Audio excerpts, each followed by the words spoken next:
Sorry. It's on? Yeah. Hi, I'm Sverre Raffensø. I'm professor of philosophy at Copenhagen Business School. In 2020-2021, I'm Institute of Advanced Study Fellow at the Collegium de Lyon and affiliated, also working together with the École urbaine de Lyon and the École Anthropocene de Lyon. What I'm going to present or talk about today will obviously be the first indications of something that I'm still working on. But I'm also the author of two monographs relevant for the present discussion, such as Philosophy of the Anthropocene, The Human Turn, and The Human Term, The Makings of a Contemporary Relational Geography. And this year I'm working on a monograph, The Anthropocene as a Cosmological Turn.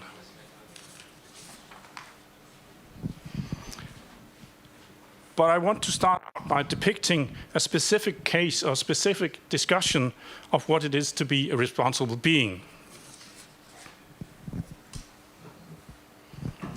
In 1457, a 5-year-old boy had been killed and his body partially consumed in the French village of Savigny-sur-l'Étang. The 7 suspects, a mother and her 6 children, were soon tracked down by local authorities, who discovered them still stained in the boy's blood. They were arrested, indicted on charges of infanticide, and held in custody in the local jail for trial. Before a crowded courtroom, attorneys called witnesses, presented evidence and legal arguments. The jury pronounced the mother guilty and sentenced her to death by hanging. A month later, her 6 children were acquitted of the crime because of their youth, because the mother had set a bad example, and because there was not sufficient evidence to convict. The orphaned children were sent into custodial care at the expense of the state. The defendants were not members of the human species, however. The family did not belong to humankind. The members were a sow and 5 piglets. It was a family of pigs. The Savigny murder case was not exceptional. In antiquity and medieval Europe, thousands of animals were put on trials for a wide range of offenses, ranging from trespassing, thievery, vandalism, to rape, assault, and murder. The defendants included almost every species, from cows and cats to bees and termites. The tribunals were taken seriously by the courts, by the communities, and legal scholars. The criminal prosecutions of the animals followed the formal legal procedures employed for humans. Whatever the context, function, and purpose of these trials, they bear witness to a world in which it's also important to litigate against, pass sentence on, and punish animals. Of a sensibility in which humans are not yet exceptional in this regard. They speak of an age in which animals are held responsible for their fellow beings, for their environment, and are as a consequence condemnable. In 2012, an Italian court finds an entire group of humans, 1 government official and 6 scientists, guilty of manslaughter and sentences them to 6 years in prison. The verdict was based on how they assessed and communicated risk before an earthquake that hit the city of L'Aquila on April 2009, killing 309 people. Subsequently, one of the convicts has characterized the ruling of the court as medieval, just as his fellow expert compared himself to Galileo, the Italian scientist who was tried by the Inquisition and found vehemently suspicious of heresy in 1633 for defending science and the scientific claims that the earth revolves around the sun.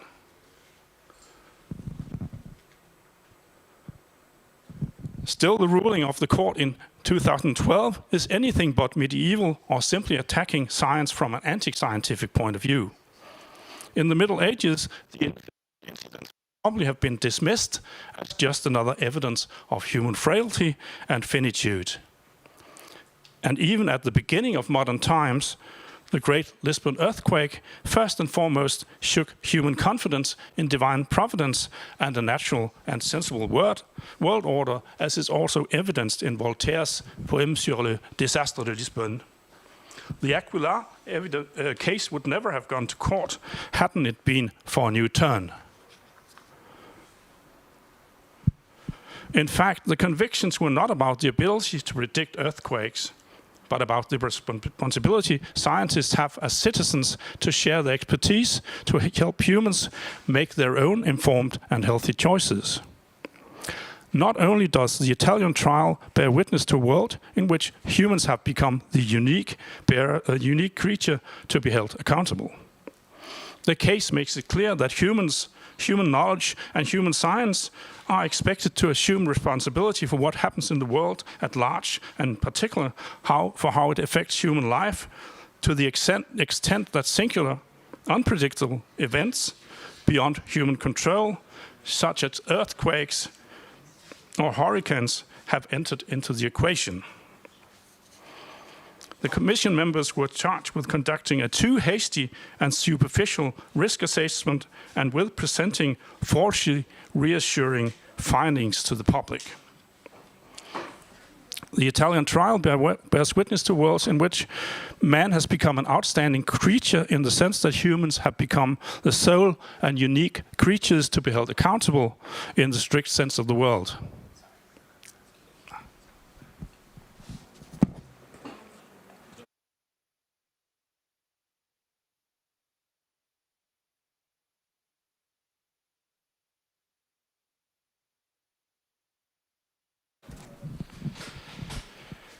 Carrying responsibility in the strict sense and having to suffer punishment in the event of misconduct has become a specific human prerogative and curse. The case makes it clear that humans have assumed and are expected to assume responsibility for what happens in the world at large. An environment that comprises not only themselves, their own nature, and beasts in their household, but also has begun to include responsibility with regard to events and processes in general. In addition, humans must make allowance for the way in which they affect other people and the way they respond to their actions. Now, one way to shed light on this transition and begin to discussing a new relationship between humans and the world, a new kind of heightened sense of human responsibility, is to invite you into the Anthropocene. In fact, according to some, you're already there. Anyhow, you can like it or not. The Anthropocene is a new geological epoch suggested by the Geological Society of London that follows and replaces the 12,000-year-old Holocene, or most recent epoch. The age distinguishes itself from all previous eons in the history of the Earth, however, since it's the epoch in which the impact of collective human activity has acquired paramount importance and in which human activity has decisively begun to affect geological sedimentation. In this sense, the Anthropocene indicates a radical novelty. It indicates something dramatically new under the sun. We have begun to realize that human activity has a decisive impact on the biological, the physical, and the chemical processes on the Earth. Human civilization critically affects human environment and nature.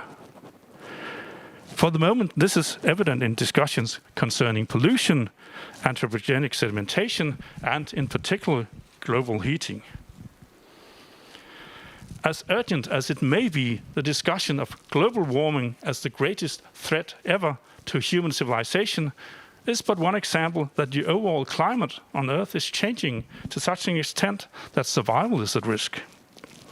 The issue should be understood within the wider context of the Anthropocene.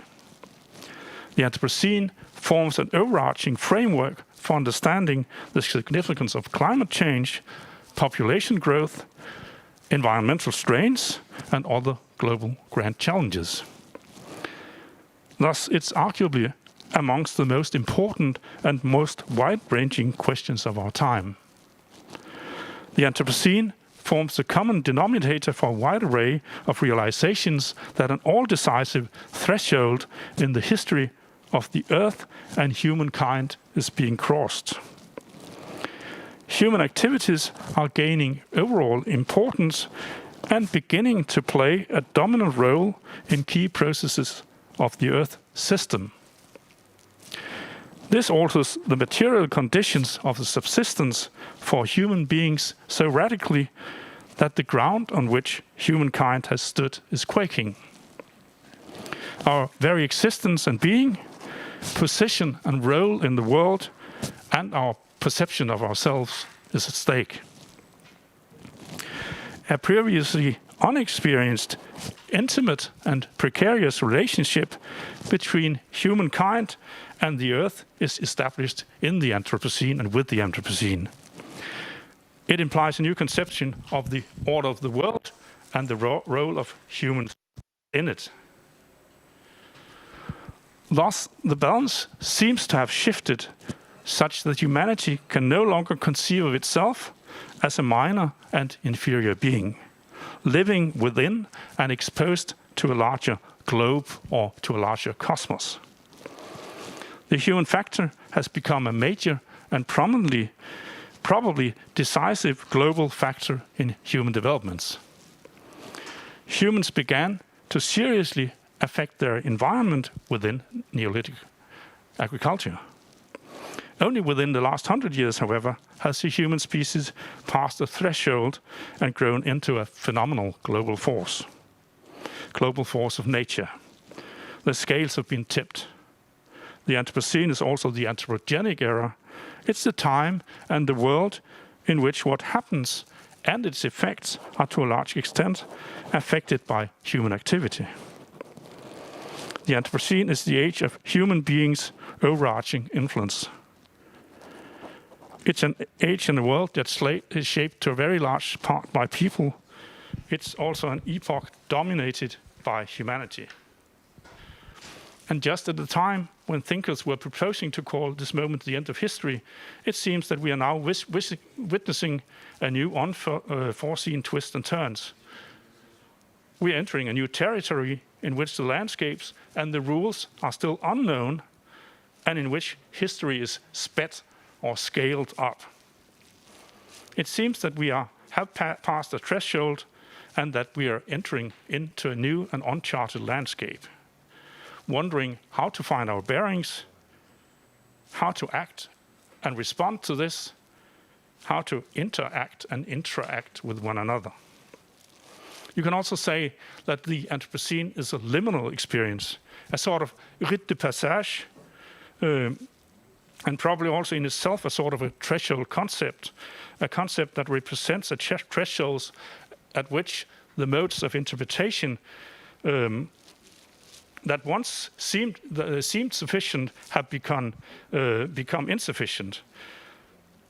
The Anthropocene may be the end of human exceptionalism and the beginning of something new and still unknown. Insofar as the designations homo and humanus are clearly linked to humus, to loam, to earth and to soil, the Latin word for human being, homo etymologically refers to the human as the creature or species that is born, that is located and lives upon the earth. Similar claims have been made in connection with anthropos, the Greek word for human, which seems to spring from an early adjective designating a creature that's inferior and is situated on the ground, as opposed to entities that are related or inhabit the heavenly sphere. In early antiquity, and in early Greek and Roman antiquity, in other words, the humans was represented as a being or a species that was closely associated with the earth. In a certain sense, humans have not left this position, given that our planet still serves as the essential living place for human beings. At the same time, however, and through a prolonged process, humankind has increasingly left its position as inferior. The human earthling, the originally humble, situated on the ground, has, over time, reorganized, found space, so that the human has become and will continue to be a significant and probably even an absolute key factor in the development of its home planet. Something wrong? This is the antenna.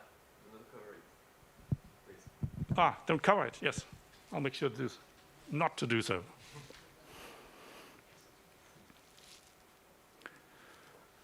In the Anthropocene, the human species is no longer a group of inferior beings living and surviving under conditions set by a larger globe. Now the humble creature situated on the ground, on Earth, has become a colossal being, seemingly capable of shaping the various globes of the Earth, literally and not only metaphorically through its use of symbols. What we seem to be witnessing is anthropomorphism on steroids to such an extent that it creates a post-natural world and that it changes the human condition both globally and locally. This painting, attributed by some to Francisco Goya and by some to Asensio Julia, depicts a terrifying humanoid monster, wide awake but with eyes closed and perhaps even blind, which seemingly leaves a path of destruction in its wake. The appearance and the determination of the human as an all-decisive parameter could be said to constitute a human turn. With the human turn, the human species takes up and occupies a pivotal role. We've already turned towards the human without consciously deciding to do so, without fully realizing that we've done it, and without realizing what it implies.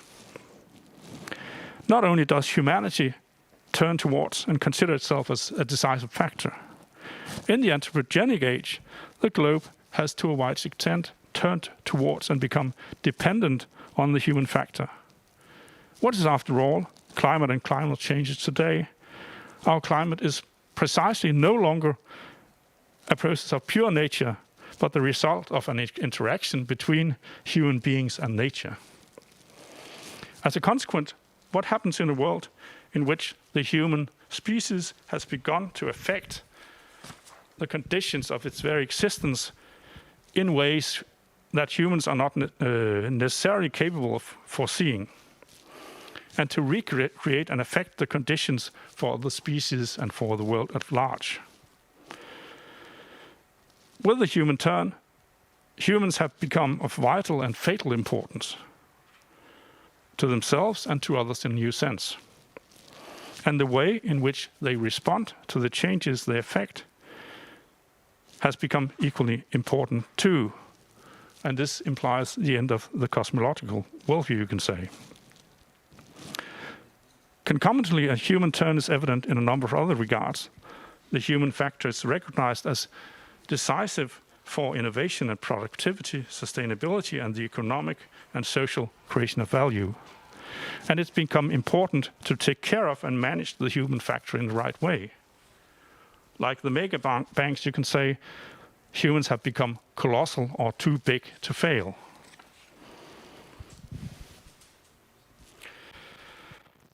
In all, the Anthropocene and the human turn mean the end of the world as we know it, but also the beginning of a whole new set of questions.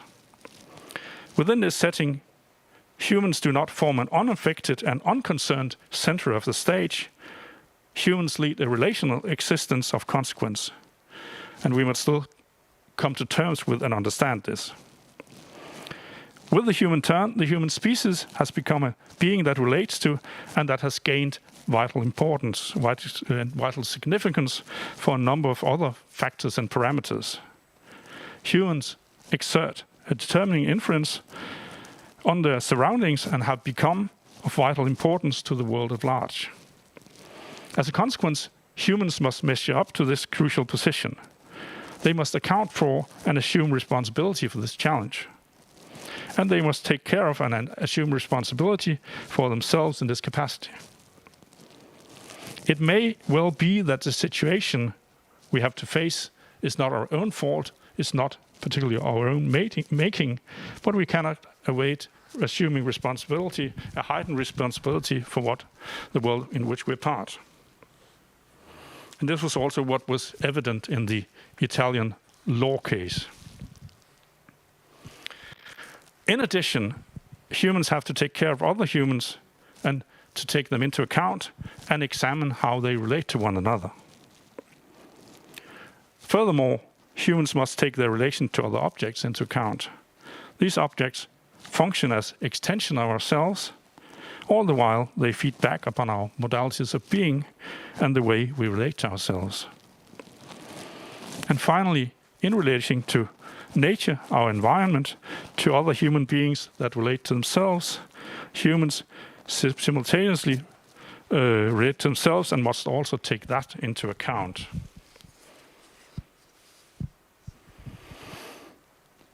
Thus, the human turn is a turn towards the human, but it's also a twist and turn of the human in new directions, you can say.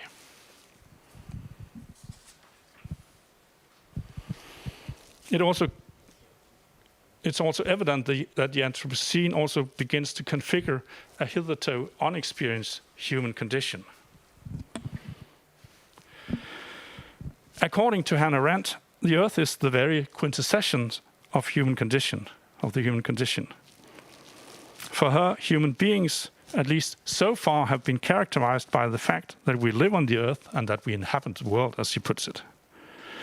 And not as a sort just as a condition sine qua non, but also as a condition per quam human life has developed, and as a condition per quam that has had a determining effect upon how human life has developed and what the forms it has taken so far. Hannah Arendt also makes the remark that the most radical change in the condition that we can imagine would be an immigration of men from the Earth to some other planet. Since, as she puts it, since such an event, no longer totally impossible, would imply that man would have to live under man-made conditions. If one follows this lead, one could say that the Anthropocene indicates a decisive shift. Humans can now be said to have affected and changed the Earth, or their own dwelling place, to the extent that they have increasingly come to regard it as a man-made condition. As a consequence, the Earth has become another planet in Hannah Arendt's sense. Humans have begun to experience what it's like to live not under the moon, no longer under the moon, but on the moon.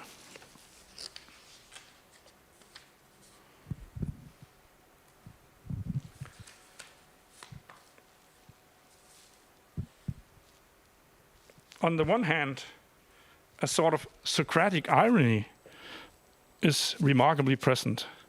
In the shift of emphasis towards the human as a factor of overarching importance, there's also a certain pretense, or maybe even pretentiousness or preposterousness.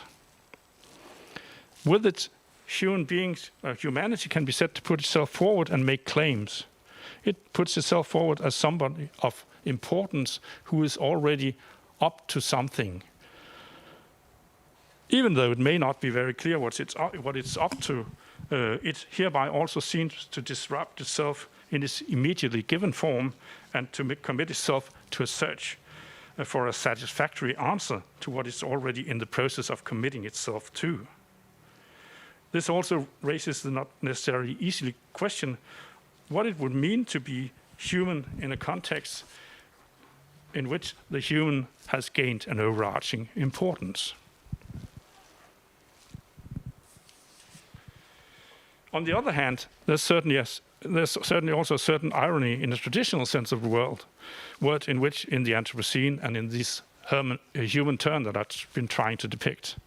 The advent of the Anthropocene can be seen as a continuation of the way that human beings increasingly have imagined to have moved beyond their dependence on nature or perceived themselves as having moved beyond the dependence on nature. And key practices that have brought this about are science and technology and work, of course. Yet with the Anthropocene, human surroundings have not shrunk to a subordinate, formal and easily comprehensible significance. With the expansion of humanity's size, capabilities and knowledge, its surroundings have proven to grow as well in scope and its comprehensibility, likewise taking on colossal and overarching proportions. A heightened sense of awareness of human dependence is connected with this experience. But there's also an uncanniness and a vulnerability. There's also a sort of eschatological sensibility suggesting that we live in the end times, as Zizek has put it. In literature and films, experiences of pre-traumatic stress and anticipatory mourning, a mourning before the fact, in fact abound. In science fiction and science, we've begun to mourn the space. We've already begun to mourn the space we're entering into. We have begun to sort of mourn it before the fact, this end of the world that we begin to sort of experience.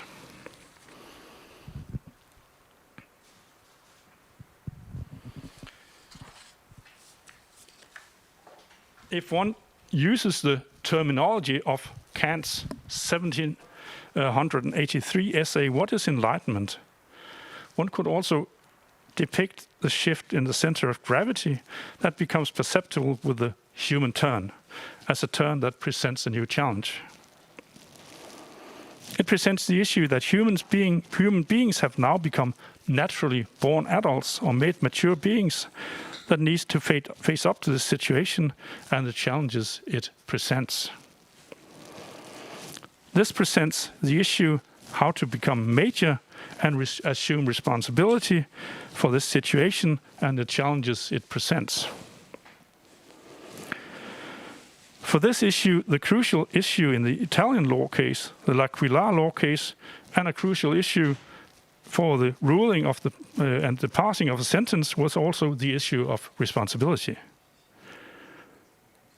Did the scientists, in fact, assume and retain the burden of responsibility in the way they should, or in the way they should have done, in the way that was to be expected of them within this larger topography and within this larger landscape?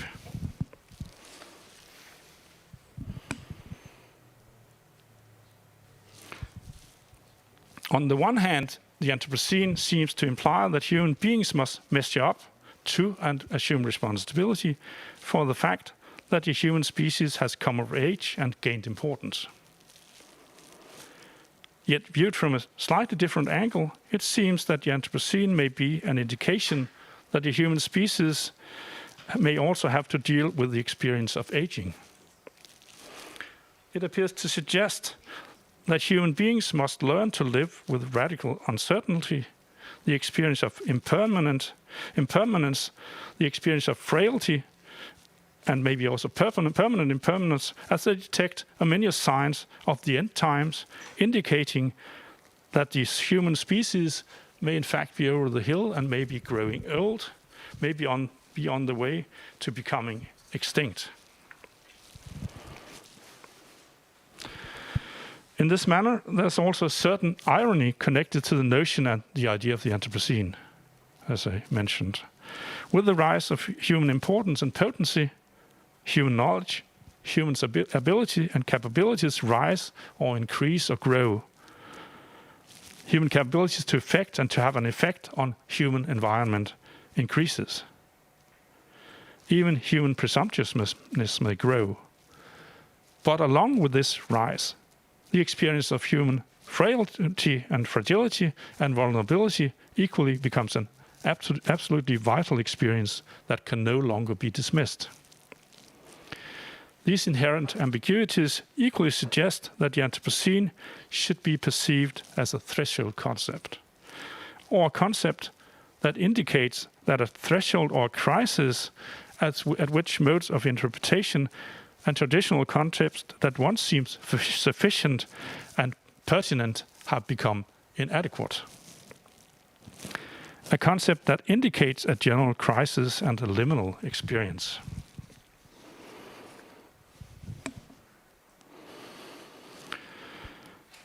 Thus, the Anthropocene is a concept indicating that human beings are entering new and uncharted territories where concepts and instruments used for orientation so far hitherto no longer apply and inform us. Here, traditional concepts and compasses no longer apply to and help to adequately articulate the character of the ordering of the world and the role of and place of human beings within the world. As human beings are already arriving in a new world, a change in worldview or a change in cosmology is called for, you could say.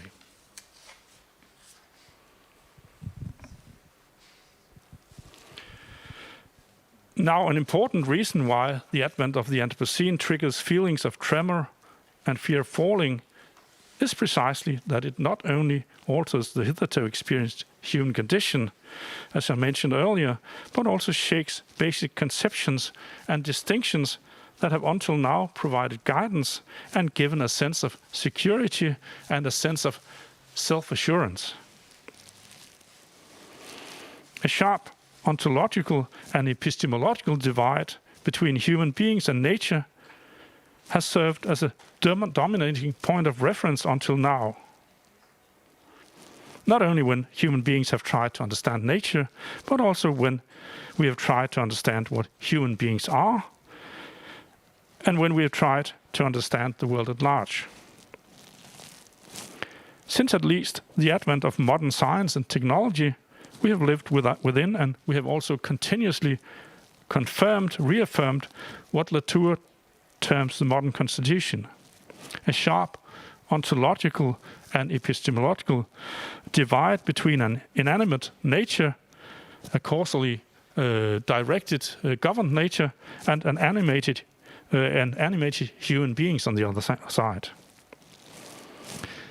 Now, what appears with the Anthropocene is a close interaction and entanglement between human and the earth, and the dependence of human beings on the earth.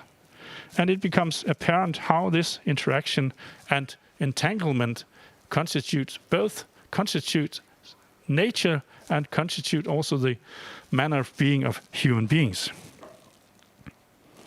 But what also appears with the Anthropocene is an animated world. The world and the earth are no longer to be perceived as an indulgent and a stable framework for human activity. Nature and life on earth have begun to appear as a large, irritable, and easily excited physical being, almost an animal, susceptible of reacting and responding vehemently, maybe even erupting in violent outbursts when provoked. While the human species has taken on colossal size, the world has equally taken on overarching proportions. In this manner, the world and the earth are no longer to be perceived as inanimate, but have become markedly animated and lively beings. One can also speak of a revivification of nature in the world, on earth. The earth has become a place in which everything responds in feedback loops to human activity, but also moves and morphs and changes on a regular basis. The world has also become a place where generalized performativity is openly established and includes what we consider human surroundings. An agency that one cannot remain in control of, since agency is dispersed and co-produced, is everywhere in a sense. Constantly established anew through an active reiteration. It's also a conception of agency that constantly moves beyond intentionality and control. An experience of agency in which intentionality is constantly diffracted and diverted. As soon as the world begins to respond actively to what humans do, in not necessarily foreseeable ways, it becomes difficult to retain control and to stay in charge. It's impossible to control the effects of what one affects when what is affected by what one does also responds and adds new effects to what the effects that one has already produced.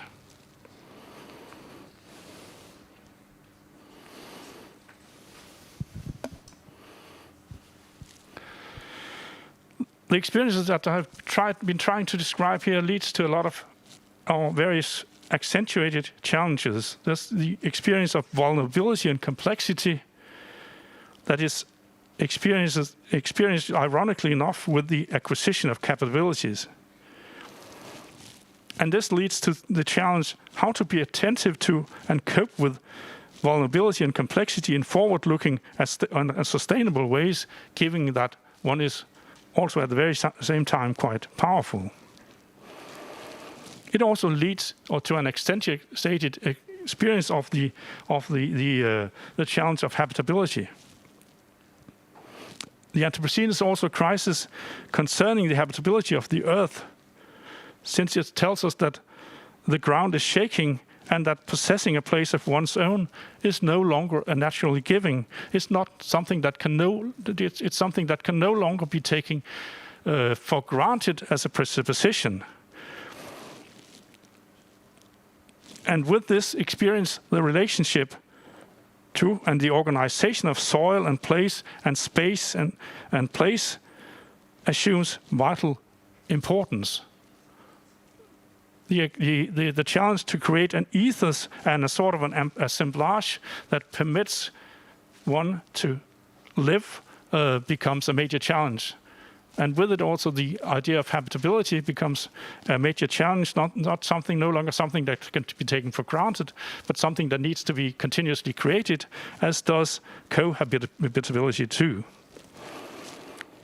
Crucial and contested issues these days are where to land, where and how to stand, where to live, how and where to go, how to occupy and inhabit, and where and how to live together.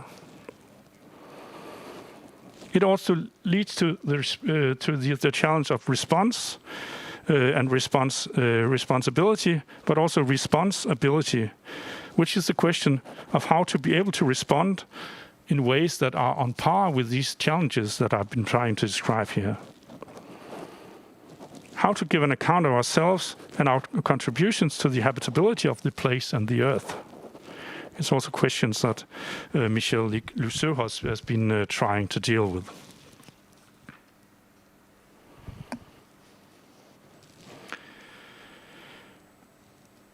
Now, it may be that man or the human species might prove to be a recent invention promised to an imminent death, at least from a geological perspective. Depending on the ways humans behave, they may soon be extinct like the dinosaurs. Conceived as a relatively unaffected creature in the center of a larger cosmos and protected by this larger cosmos and universe, modern anthropocentric man might well be threatened with erasure already as a face drawn in the sand on the edge of the sea.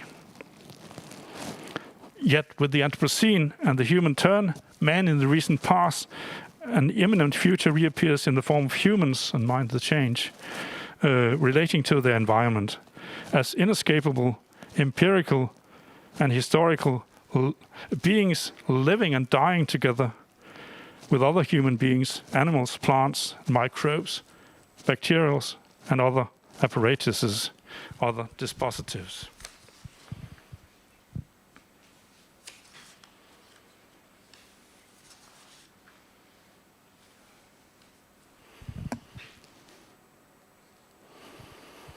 But this also raises the question of how can man reappear as a new kind of being? It also raises the questions in what ways the relationship between human beings and the world in which they live, in which ways can it be said to have changed and being in in the process of changing with the advent of the Anthropocene. And how does this change affect the human condition or the habitat in which and through human life unfolds itself? In turn, how does this change in the human condition also alter how humans can come to perceive themselves? And how does it reconditions what humans can make of themselves and the position in the new world that we've begun to experience? As I suggested earlier, it also raises the sort of cosmological questions. Which conception of the character and the ordering of the world is arriving to with the Anthropocene? How can we perceive the world and its ordering with the advent or in the wake of the advent of the Anthropocene? And which place and role is allotted to humans within this world, in this cosmology? And how does this space allotted to human beings affect the self-understanding, the self-perception, and the self-articulation of human beings?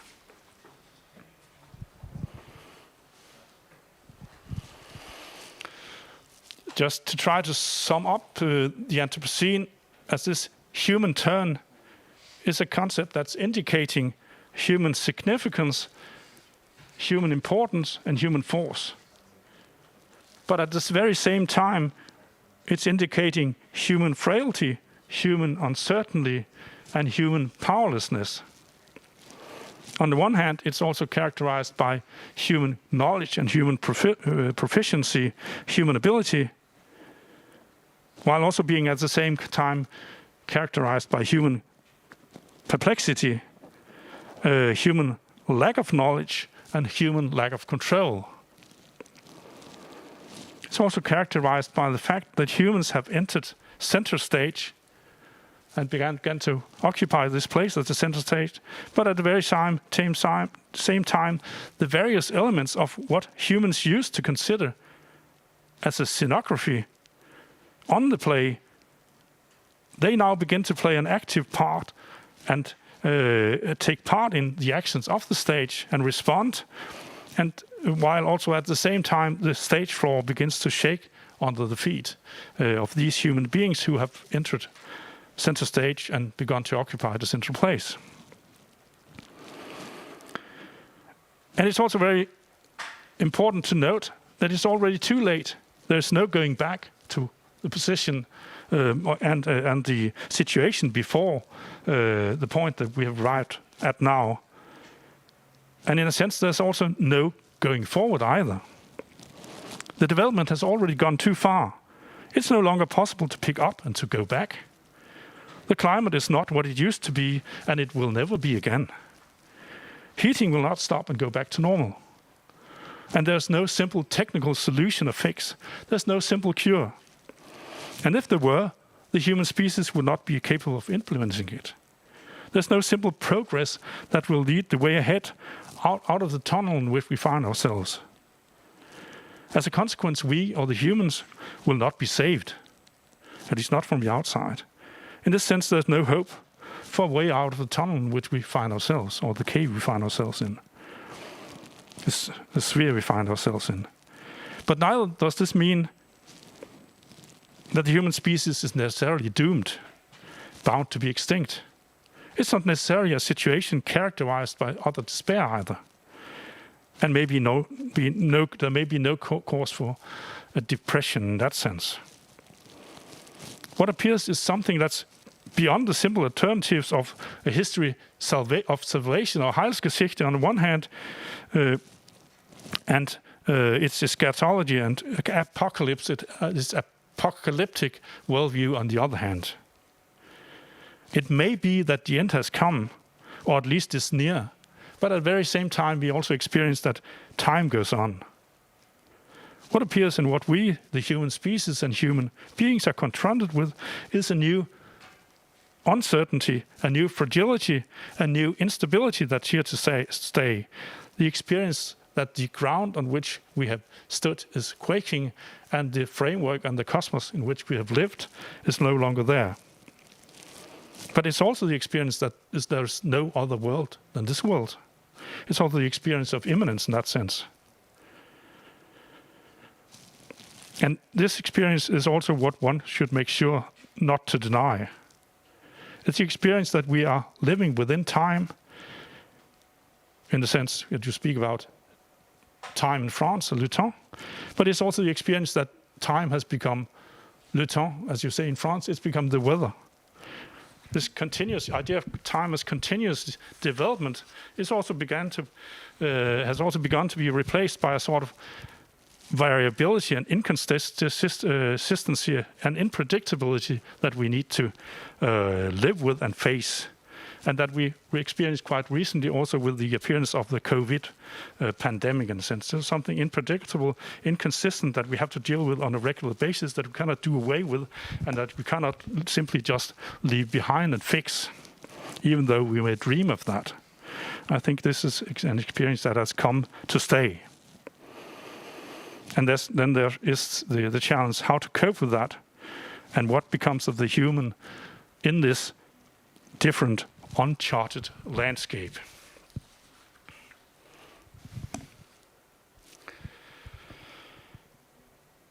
The Anthropocene could also be characterized as a sort of historical transcendental concept.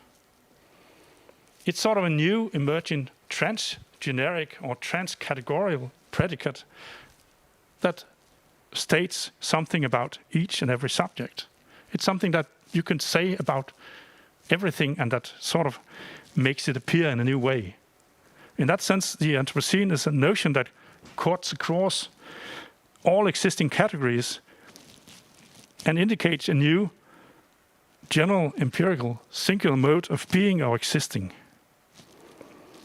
The Anthropocene, or with the Anthropocene, and the Anthropocene implies that every empirical being begins to present or render itself in a new way. With the arrival of the Anthropocene, everything we encounter has begun to present itself in a new light, and has begun to appear as something that we must deal with in a new way. It implies that everything we confront and face in the world appears in a different light. It indicates a new mode of appearing, you could also say.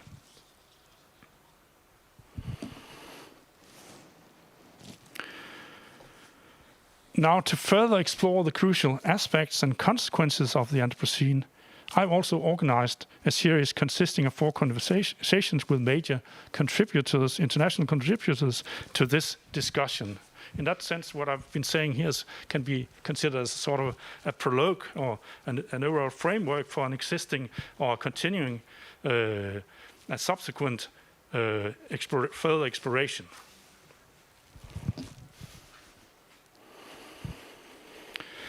I've organized a conversation on the Anthropocene as a new geological epoch. It's a conversation with Professors Jan Salasiewicz and Mark Williams from the University of Leicester, but who are also members of the Anthropocene working group that's constituted by the International Union of Geological Sciences. And this group is constituted to examine the Anthropocene as a geological time unit and a potential addition to the geological time scale, and has in fact already decided to suggest that it should be adopted as a new formal epoch following the Holocene. I intend this conversation to cover topics such as how to understand the Anthropocene as a new geological epoch, and what are the implications of the Anthropocene as a new geological epoch. We'll also discuss the Earth as the Goldilocks planet. So far, the Earth has been the Goldilocks planet, you can say, the planet that has not been too hot or too cold, but just right in order to support life. And what happens if this can no longer be taken for given, as we have managed to do so far? Also discuss issues with them such as what legacy will humans leave in the rock? Is it possible to write a history of the Earth from a viewpoint beyond our geologically brief reign, if one takes this longer perspective on the development of the Earth? What would alien visitors, in fact, of the far future find in our brief reign if they began to piece together the history of the Earth after the moment when the human species has become extinct. I've also organized a conversation with Professor Deepak Chakrabarty, and I think I plan to, in this conversation, to focus on the transition from human history to geohistory, and try to focus on anthropogenic climate change as the biggest threat to human civilization and its wide-ranging implications for our standing of ourselves and also for our understanding of historical development. What are the implications of this move from a human-centered history to geohistory, as that is suggested by this development that Deepak Chakrabarty has published a number of books and articles about? I've also organized a conversation with Professor Michel Lousseau, who would probably be known to most of you, together with Christian Pay, who's head of the Oslo Architecture Triennale. And I intend at least to cover various subjects, but in particular the subjects of habitation, the cohabitation in the Anthropocene and in the Urbanocene. And I also would like to discuss with these people the topics of the changing roles and character of humanity, of urban planning and architecture in the Anthropocene and Urbanocene. Can we develop sustainable ways of living on this planet and living together on this planet? And what would be what ways? How could these alternative ways or ways under development be described? Finally, I've organized a conversation with Professor Daniel Nyberg from Newcastle University School Down Under and Marta Kasparian from the University of Leicester School of Business. And I intend to discuss business and value creation in the Anthropocene. What becomes of business and value creation? Are there ways to reconceive them? How could corporations and businesses responsibly, or maybe not so responsibly, engage with society and the environment with the Anthropocene? How do constant economic growth, changing market forces, ever-expanding construction and the algorithm-driven trade of today influence the fundamental underpinnings of our planet? And how would the way in which we influence the fundamental underpinnings of our planets, how would that in turn the nature of geological strata forming on the Earth in the Anthropocene? And what are the possible end effects of these effects for human life on the planet? I also intend other ways of producing and creating values. Can slow design-driven innovation be a way to reduce the exploitation of natural and human resources, celebrate their values, and also increase the lifespan of products and develop localized business models that would be more responsive to the way the plant works now, and more sustainable? Are there different ways and possibly more sustainable ways to produce value? Ways that differ from the ones we've mainly adopted so far. And as I said, in that sense, this talk that I'm giving here is merely to be considered as a prologue to a sustained discussion. Thank you for listening.